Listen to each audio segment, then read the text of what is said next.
bersamamu dan bersama rohmu. Inilah Injil suci menurut Santo Matius. Dimuliakanlah Tuhan. Dalam khotbah di bukit, Yesus bersabda, "Hati-hatilah, jangan sampai melakukan kewajiban agamu di depan orang supaya dilihat. Sebab jika demikian, kalian tak akan memperoleh upah dari Bapamu yang di surga. Jadi, apabila engkau memberi sedekah, janganlah engkau mencanangkan hal itu, seperti yang dilakukan orang-orang munafik di rumah-rumah ibadat dan di lorong-lorong supaya dipuji orang. Aku berkata kepadamu, mereka sudah mendapat upahnya. Tetapi jika engkau memberi sedekah, janganlah tangan kirimu tahu apa yang diperbuat tangan kananmu. Hendaklah sedekahmu itu diberikan dengan tersembunyi, maka Bapamu yang melihat yang tersembunyi akan membalasnya kepadamu. Dan apabila kalian berdoa, janganlah berdoa seperti orang munafik. Mereka suka mengucapkan doanya dengan berdiri dalam rumah-rumah ibadat dan di tikungan-tikungan jalan raya, supaya mereka dilihat orang. Aku berkata kepadamu, mereka sudah mendapat upahnya.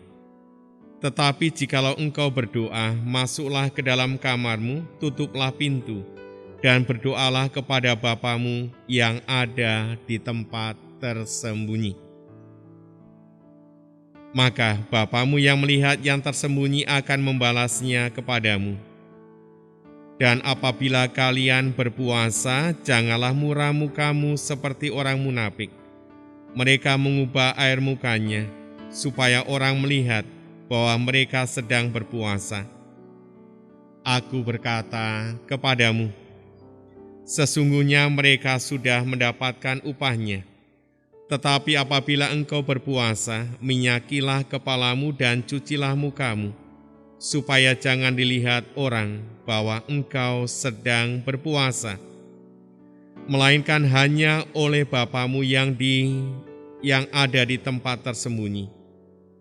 Maka Bapamu yang melihat yang tersembunyi akan membalasnya kepadamu." Demikianlah sabda Tuhan. Terpujilah Kristus. Saudara-saudari yang terkasih, kematangan, kedewasaan, kemurnian, beragama, berdoa, dan berpuasa pada akhirnya adalah pengalaman personal setiap orang.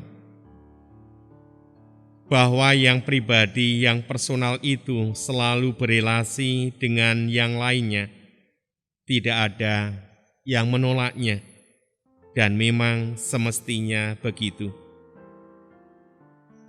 Kedalaman personal itu sejauh mana masing-masing pribadi bertumbuh dan berkembang dalam 3 hal tadi: beriman, berdoa, dan berpuasa. Semuanya terhubung dan berkaitan satu sama lain. Dalam renungan kita pada pagi ini, kita mau menanggapi undangan Yesus dalam hal berdoa. Pesannya jelas dari Yesus bagi para murid-Nya, para pengikut-Nya, dan juga bagi kita. Janganlah berdoa seperti orang munafik. Lalu apa yang diminta Yesus bagi para murid-Nya dan kita? Apakah yang lahiriah itu tidak perlu? Pasti tidak itu maksudnya. Kita semua tahu salah satu arti dari kemunafikan adalah sikap kepura-puraan. Kita bisa membayangkan kalau dalam banyak hal hidup ini dikuasai oleh kepura-puraan.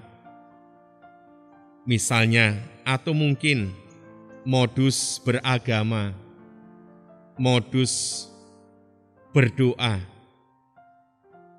Apa jadinya doa itu kalau orang berpura-pura? Berdoa bukan untuk menemukan kedalaman dengan Tuhan, justru sekedar untuk mencari motivasi supaya dilihat orang, dipuji orang, dan sebagainya. Lalu berdoa sebagai orang Kristiani itu semestinya seperti apa? Jawabannya pun banyak. Salah satunya adalah motivasi itu sendiri. Hanya pada Allah yang kita cari dan kita puji dan kita sembah. Semuanya itu perlu pemurnian diri terus-menerus dalam diri kita. Pesan Paus Fransiskus, doa adalah seruan seorang diri yang berjalan terseok-seok dalam mencari Engkau, mencari Dia. Mari kita mohon dalam diri kita masing-masing secara pribadi bahwa perjuangan ke sana masih jauh. Namun demikian, kedalaman berdoa, kedalaman berpuasa, dan juga kedalaman beriman tetap menjadi pencarian kita masing-masing sepanjang sejarah kehidupan kita di dunia ini.